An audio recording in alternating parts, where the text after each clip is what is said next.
Good day, Ma'am and Sir. My name is Lady Lynn, 28 years old, from Solana, Cagayan, Philippines. I am happily married and blessed with two lovely daughters, ages 7 and 9 years old. My husband is a policeman, my father is a farmer, and my mother is already deceased. Okay, Miss, what is your highest educational attainment? My highest educational attainment is college level.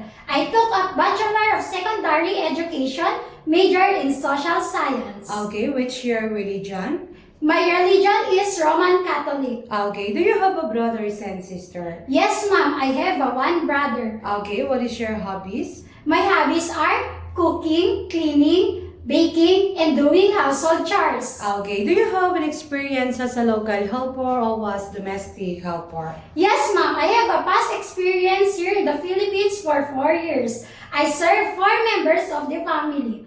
1 couple, 1 newborn, and 1 child. Okay, what is your main duties from your previous employer? My main duties are cooking, cleaning, washing, ironing, and taking care of the newborn baby and the child. Okay, so why do you want to work in Hong Kong?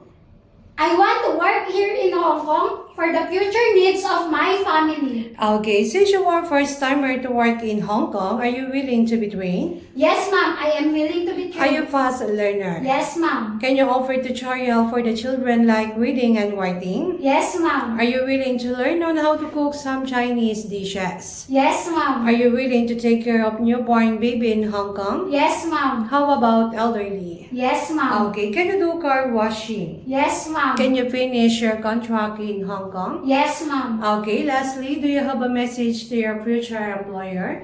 To my future employers, please hire me as your helper. I promise that I will do my responsibilities and duties. Thank you. Okay, are you hardworking? Yes, ma'am. Are you trustworthy? Yes, ma'am. Okay, thank you and hope to see you soon in Hong Kong. Thank you, ma'am.